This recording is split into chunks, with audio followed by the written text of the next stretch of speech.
Irmãos, nessa noite, a minha palavra, baseada no texto que a irmã Sibila leu, é a força transformada em fraqueza.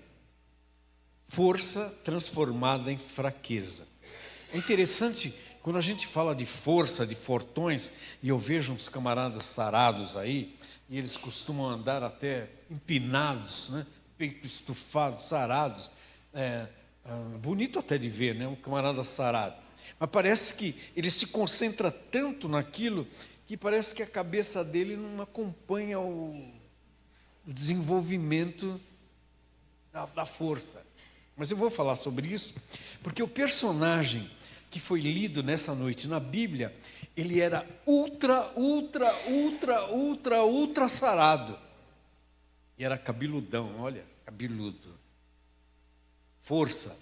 Mas também a cabeça parece que não funcionava tão bem. No entanto, foi um homem especial por Deus. E nós vamos falar sobre isso. O livro de Provérbios diz assim: a beleza dos jovens está na sua força. Jovens, a beleza está na força. E o jovem gosta disso, de ostentar a força. A glória dos idosos está nos cabelos. Aí eu falo, caramba, eu não tenho glória. A glória está nos cabelos. Está em Provérbios, capítulo 20. Mas aí Jeremias vai em contraponto disso e diz assim: olha, não se glorie o sábio na sua sabedoria. Se você é sábio, não fica contando vantagem, não se glorie. E também o forte na sua força, não se glorie. Você que é fortão, não fique se vangloriando. E aí ele acrescenta: e o rico na sua riqueza, não se glorie. Então, 3 coisas que o mundo aí fora destaca com muito vigor: a sabedoria, a força e a riqueza. E aí o livro de Jeremias, no capítulo 9, diz: não se glorie nisso. Posso ouvir um amém da igreja? Pois é, se não é pela força, então, se não é a força, não é pela força. Se eu estou dizendo aqui que o fortão tem problema, então não é pela força. E aí o livro de Salmos diz assim: nenhum rei se salva pelo tamanho do seu exército, nenhum rei e nenhum guerreiro escapa por sua grande força. Ele não escapa porque ele é forte, ele se lasca do mesmo jeito que o fraco. Salmos 33. E aí a palavra de Deus no livro de 1 Samuel diz assim: não é pela força que o homem prevalece. Não é pela força, o homem não prevalece. E se não é pela força, aí eu vou para Zacarias, no final da Bíblia, do Velho Testamento, e ele diz assim: não é pela força, nem pela violência, mas pelo meu espírito, diz o Senhor. Não pela força, nem pela violência, mas pelo meu espírito, diz o Senhor. Isso aqui me fez lembrar uma canção. Um ré aí, precisava de um ré aqui. Está funcionando aqui? Não. Dá um ré? Não. Mas eu lembrei de uma canção sobre isso. Posso começar? Olha lá. Não por força, nem por violência, mas pelo meu espírito. Aprenderam? Não por força, nem por violência, mas pelo meu espírito. Mais uma vez. Não por força, nem por violência, mas pelo meu espírito. Os irmãos, vai ficar bonito isso aqui. Eu sou especialista em fazer coral, hein? Duvidam? Não. Então agora assim, ó. Não por força, nem por violência, mas pelo Espírito. Mais uma vez. Não, nem por violência, mas pelo meu. Olha agora. Diz o Senhor dos exércitos, diz o Senhor dos exércitos.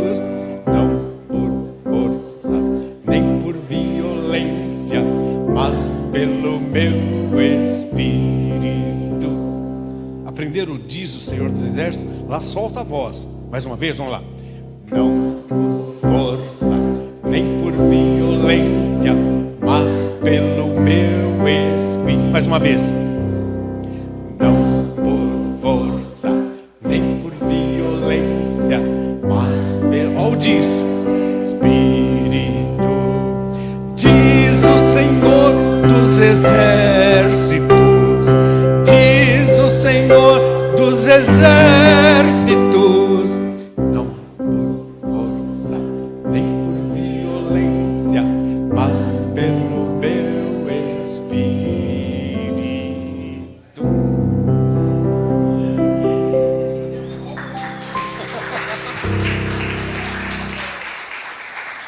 Vocês notaram essa canção? Que quando fala que não é por força, o negócio é suave, é baixinho. Agora, quando é o Senhor dos Exércitos, tem que explodir lá. No final, a gente dá uma passada outra vez. A Bíblia diz em Provérbios que o homem sábio, ele é poderoso. E quem tem conhecimento, aumenta a sua força. Olha só. Então, não é no braço, não é na pancada, é no conhecimento. Quem tem conhecimento tem força. É cuca, é cérebro, é cabeça, é entendimento. Provérbios, capítulo 24.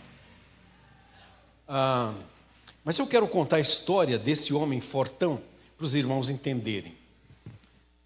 No Velho Testamento, no livro de Juízes, na Bíblia, esse livro mostra que Deus levantou juízes na terra. Por quê? Porque o povo de Deus carecia de comando. E então Deus levantava um juiz para comandar o povo e colocar as coisas em ordem. Levantados por Deus. E aí Deus ia levantando o juiz. E esse juiz ficava a vida comandando o povo, com a sua justiça, vinda de Deus. Ele morria, o povo degringolava, caía na bagunça, virava aquela farra, acabava tudo outra vez. O que Deus tinha que fazer? Levantar outro juiz, levantar outro juiz. E assim foi na história do povo de Deus. E o povo tinha perdido o juiz anterior, estava sem rumo, e os filisteus inimigos dominaram o povo de Israel. E sob o domínio de Israel, aí Deus se manifesta numa revelação através do anjo do Senhor. E o anjo do Senhor se manifesta a uma mulher. Olha que interessante, mulher na parada. Ele se manifesta a uma mulher. Essa mulher, não sabemos o nome, mas era a mulher de Manoá, era o marido dela. Manoá era o seu marido. E essa mulher era estéril, ela não podia ter filho. E aí o anjo do Senhor se manifesta a ela e diz assim: olha, você vai conceber e vai ter um filho. Promessa de Deus, a mulher estéril teria um filho. E aí ele diz assim: procure agora te cuidar, você se guarda e não beba bebidas fortes. Irmão que é chegado em bebidas fortes, isso aí, ó. A mulher bebida, mulher bebe, mulher bebe bebidas fortes. Aí ele diz: não beba bebidas fortes e não coma coisa imunda, porque você vai conceber, você vai dar à luz. E aí ele diz: esse filho que vai nascer, que é especial, é o teu filho que veio do alto para você. Ele vai ter algumas características. E quando ele nascer, nunca corte o cabelo dele. Deixa cabelo. Tem um menininho, eu não sei, é parente, acho que da Laine, cabeludinho, não tem um... Bebê normalmente não nasce com cabelo, né? Mas tem uns aí que eu já vi que é cabeludinho. Aí ela disse: não corte o cabelo, deixa crescer o cabelo. Ordem do anjo do Senhor. E diz: ele será nazireu. Isso era um voto diante de Deus. Seria consagrado a Deus e não podia fazer algumas coisas. Esse menino consagrado a Deus, desde o ventre da mãe até a sua morte, ele seria consagrado por Deus. Que privilégio! E aí vem o vaticínio para o futuro dele. E esse menino, ele vai livrar o povo de Israel dos filisteus. Ele vai ser juiz aqui em Israel. Olha que notícia boa para a mãe, né? Um filho que seria especial. Aí ela corre para o marido, o Manoá, e vai dizer da conversa que ela teve com o anjo. E ela diz: olha, um homem de Deus veio até mim, e a aparência dele parecia mesmo um anjo. Eu acho que era um anjo. Ele era tremendo. Já pensou? Tremendo. E eu não perguntei de onde ele era, mas o que ele me disse, olha, foi coisa muito importante para a minha vida. Então o pai, ouvindo aquela história, orou ao Senhor. Ele era temente a Deus. Ele fala com o Senhor e diz: a mulher veio falando essa... Imagina um marido ouvindo uma mulher estéril falando essas coisas, encontrou um anjo e o anjo vaticinou, e o anjo disse dos predicados do filho que ela teria. Ele falou: essa mulher, deixa eu orar ao Senhor. Senhor, a minha esposa disse isso. Então, Senhor, volta aqui outra vez. Eu quero comprovação. E eu quero ouvir a respeito desse vaticínio que ele deu, que ele fez. O que Deus fez? Deus ouviu a voz de Manoá, do homem, e o anjo do Senhor voltou à mulher. Não foi ao homem, foi à mulher outra vez. E ela estava sentada no campo, sozinha. E aí então o anjo se manifesta outra vez a ela e diz tudo outra vez. E aquela mulher então segue aquela determinação que o homem de Deus tinha dito. E ela queria dar comida para ele. Ela queria fazer um banquete para ele. Ela queria tratar bem aquele portador de boas novas para a vida dela. Essa história mostra o nascimento desse fortão chamado Sansão. Quando eu falo em fortão, Sansão, eu me lembro de cachorro, eu não sei porquê. Porque as pessoas, quando veem um cachorrão grande assim, têm a mania de pôr o nome de Sansão, pelo menos no passado. Sansão, vem cá, Sansão, para lá, pega Sansão, Sansão, porque ele é forte, um cachorro forte. Então, Sansão era fortão. E a vida dele foi caracterizada pela força, porque ele era consagrado a Deus e ele era nazireu, o homem que não podia tocar em cadáver, não podia beber vinho e bebidas alcoólicas quaisquer, e não podia cortar o cabelo também. Era esse homem. E acho que era bonitão. A Bíblia não diz isso, mas acho que era bonito. Porque é bonito, né? Um cara fortão, grandão, alto, né? Grandão, fortão, cabeludão assim. Bonito. O homem era bonito. Então aquele homem era especialíssimo na terra.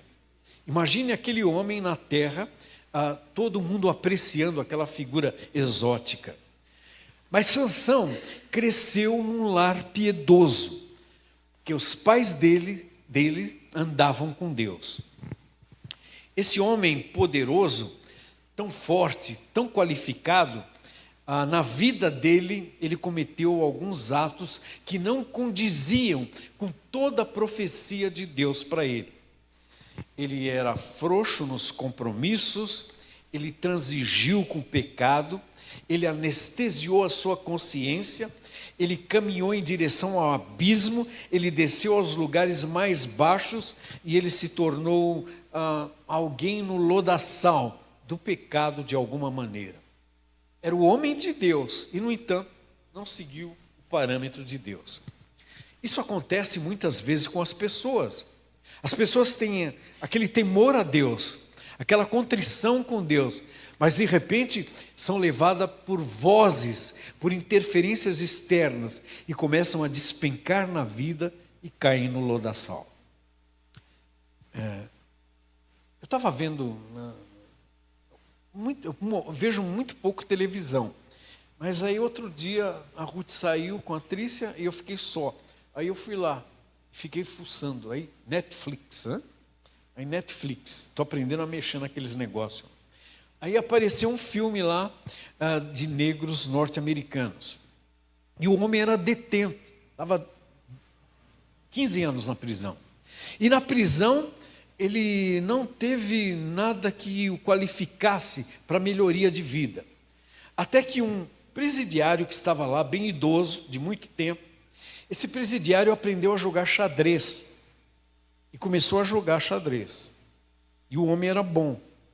Ele viu aquele homem e aí o homem falou: aprenda isso, porque você vai aprender a pensar.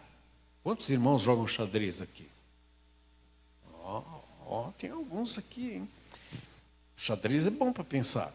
Então, aquele rapaz começou a treinar o xadrez. E ele ficou bom no xadrez, era bom. Ele ficou viciado lá na cela dele, lá com o outro jogando xadrez. Até que ele foi liberto. Quando ele sai para as ruas, é um homem sem qualificação, é um homem sem emprego, sem recursos, sem nada. Ele é um nada no meio daquele bairro difícil da vida dele. Mas ele encontra uma oportunidade. E nessa oportunidade, ele queria um emprego, ele foi fazer faxina, ele foi fazer limpeza. E ele começou fazendo limpeza, mas aquela classe naquele bairro, com aqueles alunos, era insustentável. Nenhum professor dava certo. E os alunos eram rebeldes, eram bravos, eram fortões. Sabe esses adolescentes hoje que falam grosso? Na minha época a gente respeitava a professora. Hoje não, hoje eles não respeitam não. Se vacilar, bate na professora. E esses alunos eram assim. Aí ela pediu para esse homem da faxina, o ex-presidiário, que fosse lá cuidar dos alunos, porque não tinha professor. Aí ele foi, e aí ele começou a pôr ordem na casa. E aí, ordem na casa, ele pegou o rei. Sabe o rei? O xadrez tem o rei, uma peça chamada rei. Ele pegou o rei e falou assim: olha, esse aqui vai ser o símbolo da nossa convivência, esse rei. Aí ele começou a ensinar xadrez para os alunos. Mas os alunos não queriam saber, eles não queriam pensar, eles queriam a força das ruas, eles queriam a força violenta, eles queriam a força que eles viam lá fora. E ele queria ensinar os alunos a pensar. E foi uma luta. Mas ele conseguiu, vou encurtar a história. Ele conseguiu. E aí um aluno, dentre aqueles, era especial para o xadrez. Aí ele marcou com aquele aluno participar de um grande campeonato de xadrez. E o aluno foi. E ele conseguiu levar os outros para apreciarem. E aquele aluno foi o vice-campeão daquela parada. E quando o vice-campeão, ele ganhou um troféu, e ele chama aquele ex-presidiário agora, que era um homem de bem, completamente restaurado, e aí ele diz: eu devo a você essa restituição da minha vida, porque eu era fraco, e agora eu me tornei forte. Eu era forte nas ruas, mas agora eu sou forte no meu pensamento.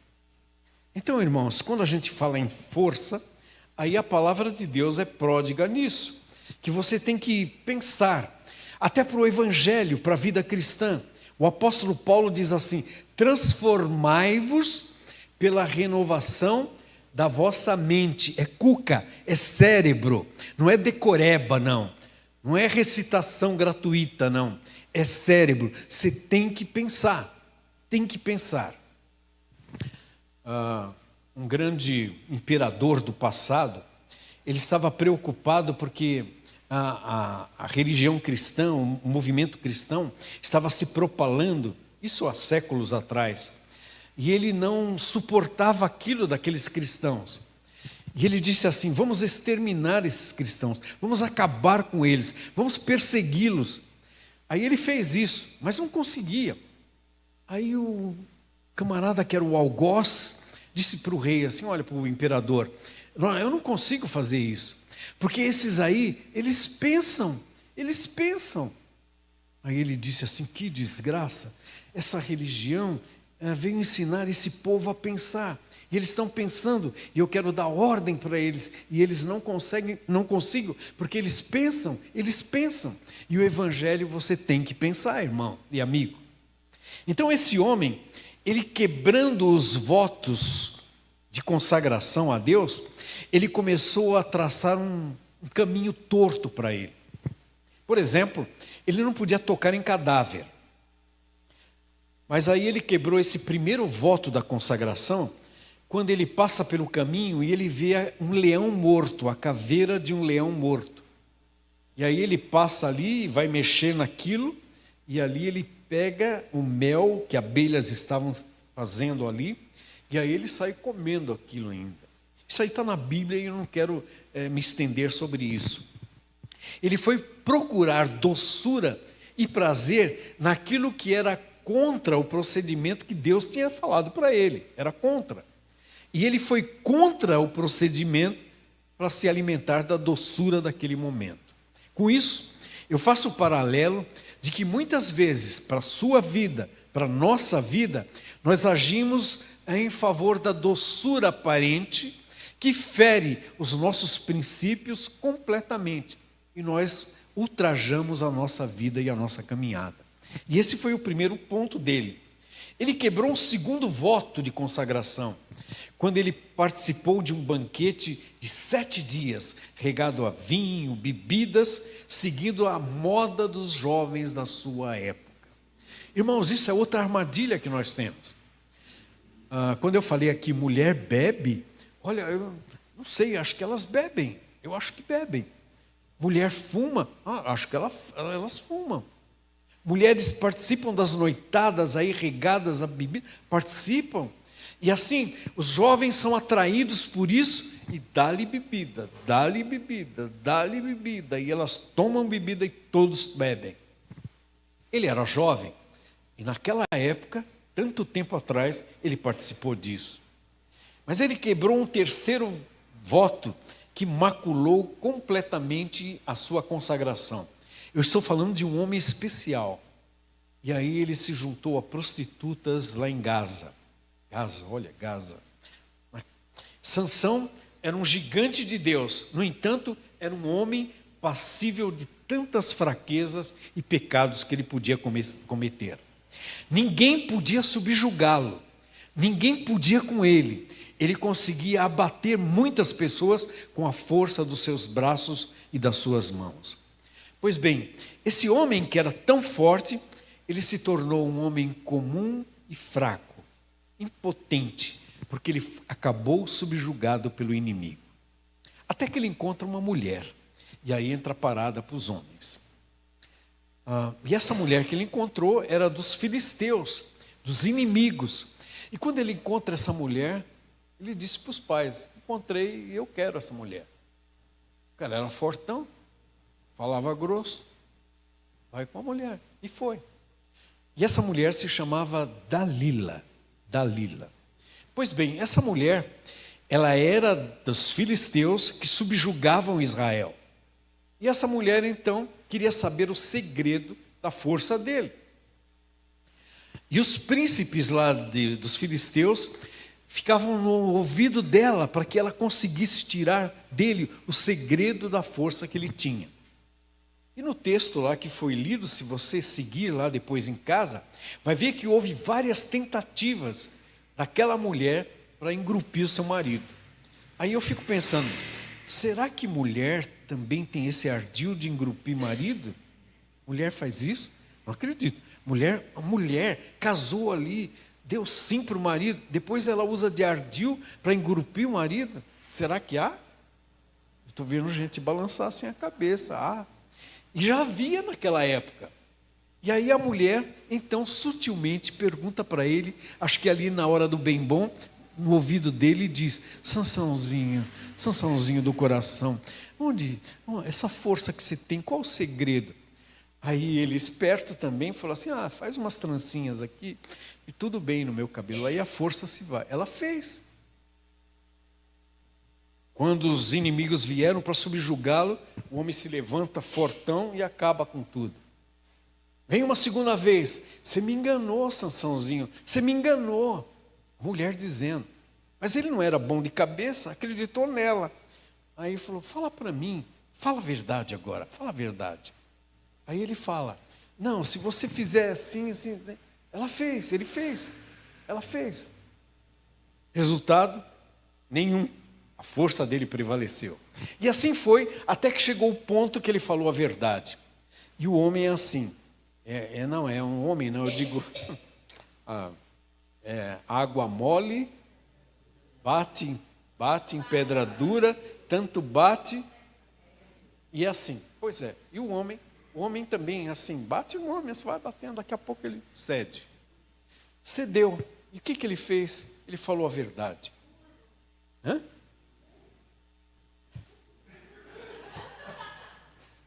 O que ele fez? Aí disse que o segredo era no cabelo. O que a mulher fez? Sem ele perceber? Cortou o cabelo do homem. Quando os inimigos vieram, aí não deu outra. Ele foi subjugado completamente. A força dele acabou, porque o segredo estava ali nos cabelos.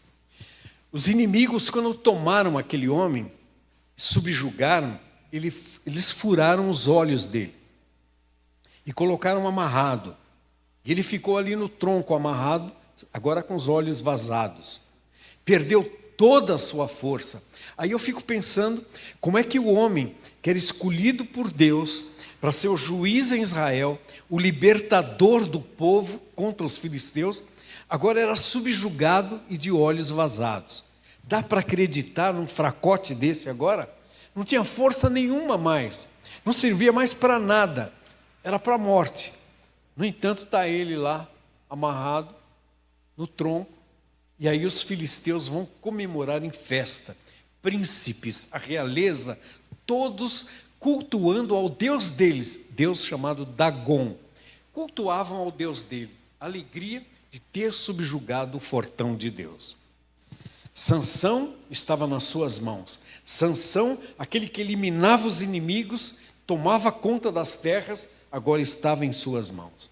Aí um deles fala assim: tragam o Sansão para cá, na nossa festa, no meio da bebedeira, no meio do culto ao Deus Dagon, tragam o homem.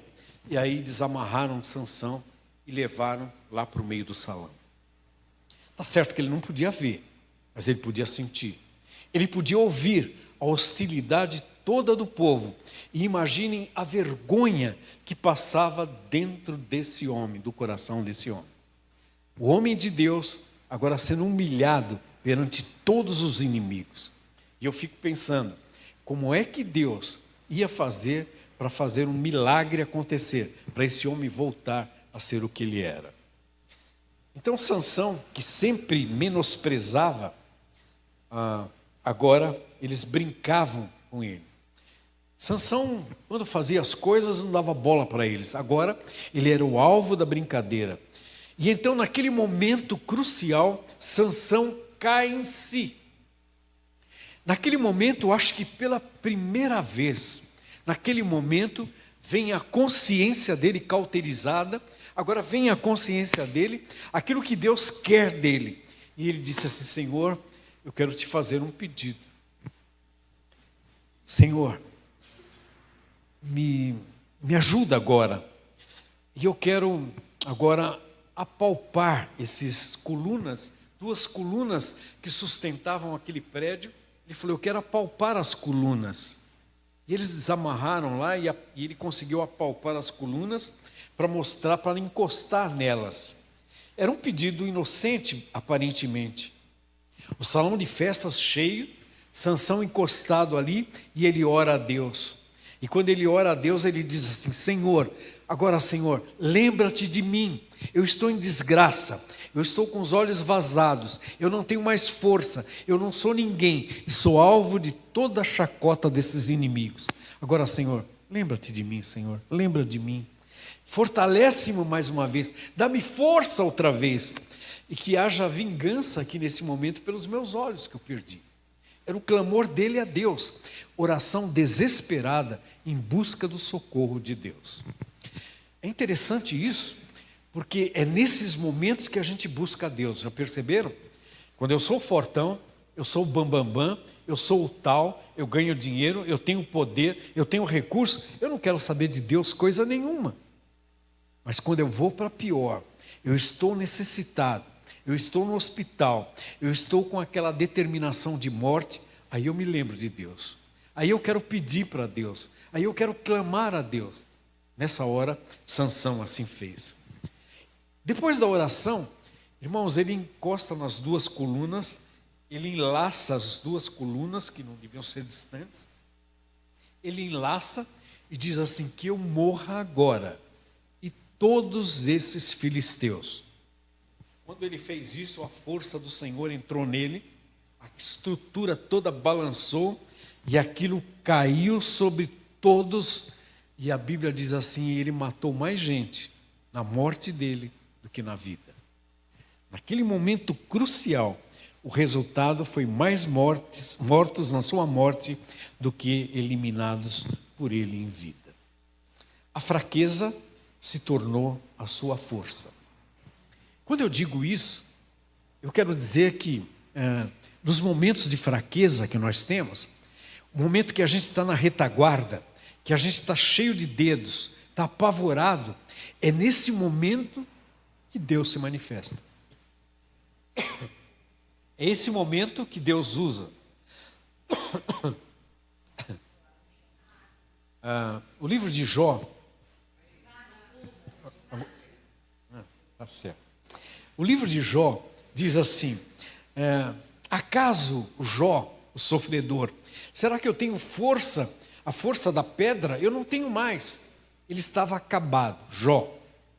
Acaso a minha carne é de bronze, é forte? Não, é carne mesmo.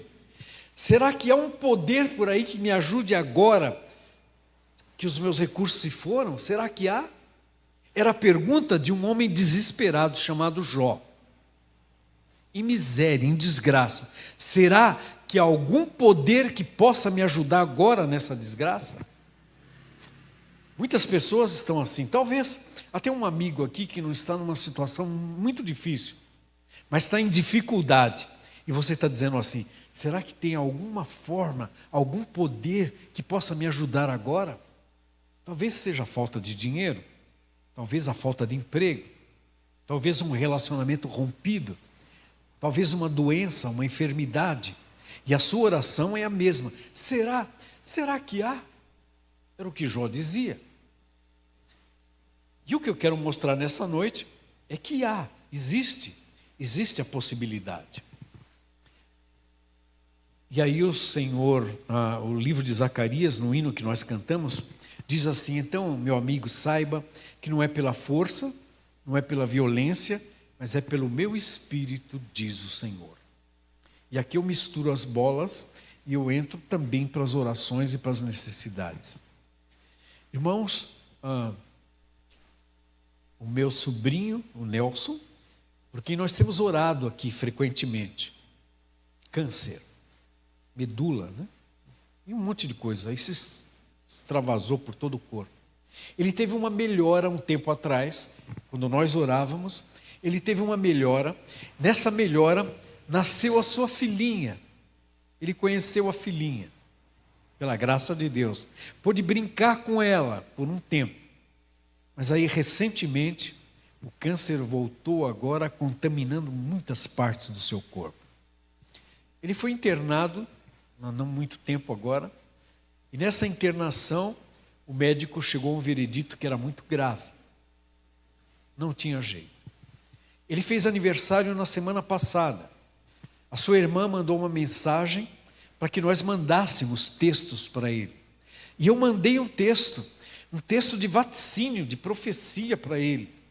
E quando eu coloquei, gravando a minha voz, eu disse para ele: Nelson, olha, creia no Senhor, porque no ano que vem, no seu aniversário, aí você vai testemunhar da vitória e do poder de Deus na sua vida.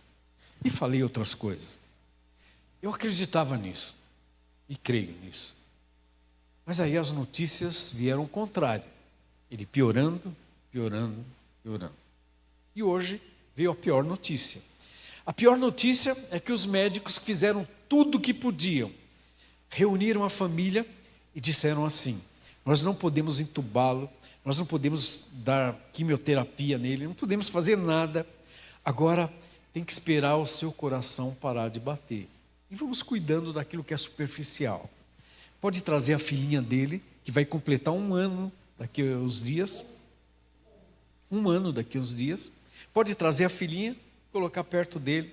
Pode trazer os amigos, os familiares, porque ele vai partir, ele está em fraqueza profunda. E essa notícia a gente recebeu agora há pouco.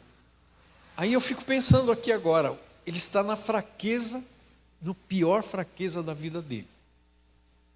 E o vaticínio dos médicos é esse: ele não sobreviverá. Ele vai morrer. Se preparem para isso. Sabe o que eu vinha pensando no carro quando eu vinha para cá? É que essa mulher aqui, essa que leu o texto da Bíblia aqui, há 2 anos atrás, 1 ano atrás, ela estava nessa situação, no hospital em Indaiatuba. E eu ia ao hospital até com frequência. Quando eu chegava lá, ela estava entubada, ela estava inerte. E eu falava com ela, tocava nela, pegava na mão dela, falava com ela, mas ela não me ouvia. Ela não sabia de nada. Um dia, pegando na mão dela, me veio aquela ideia de dizer assim: alma da Sibila. Eu não chamei o nome dela, eu falei: a alma da Sibila, é contigo que eu estou falando.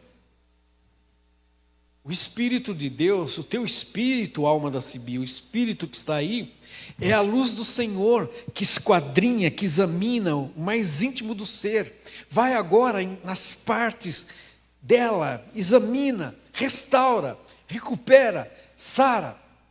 Porque quando eu tinha saído no dia anterior de lá, o médico pôs a mão no meu ombro e falou assim: você é o que dela? Eu falei: eu sou o pastor. Então, pastor, pede para o pessoal orar, porque aqui não tem mais o que fazer. Aqui é o paliativo e deixar da maneira que vai ser. Aí eu voltei arrasado naquele dia. No outro dia eu voltei lá e comecei a falar com a alma dela. Falei: agora eu vou falar não com o médico, eu não quero papo com o médico nem com a enfermeira. Agora eu vou falar com o espírito dela, com a alma dela. E eu lembrei desse texto. A mulher está aqui, ó. Posso ouvir amém dos irmãos? Amém.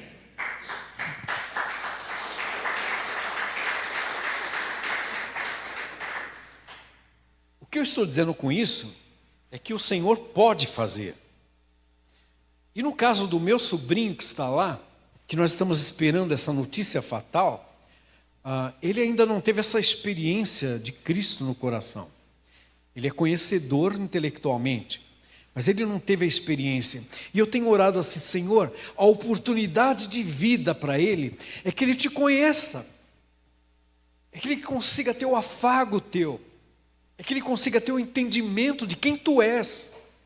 Ele precisa dessa oportunidade para a alegria do coração dele e da sua família também. Então, com isso, a nossa oração é para isso, que na fraqueza que ele está, o Senhor opere, quando ninguém mais pode fazer nada nessa vida. Então, amigo, irmão, amigo lá da internet, se a sua situação é desesperadora e não tem saída, saiba, não tem remédio que dê jeito. Não tem médico que dê jeito, não tem guru que dê jeito, não tem mágico que dê jeito, não tem nada nesse mundo que dê jeito. Mas existe uma possibilidade. E essa possibilidade pode vir do alto céu. E ele pode te dar força no meio da fraqueza. Porque a palavra de Deus diz isso, né? Paulo dizendo: é quando eu sou fraco, aí eu sou forte. É na fraqueza que nós somos fortes. Então, sendo assim, mais uma vez, eu quero conclamar aos irmãos. Aqui não é força, não é ser sarado, não é ter saúde profunda agora, mas é mais do que isso. É a interferência de Deus na vida para conseguir tudo. Que assim seja, que o Senhor seja louvado.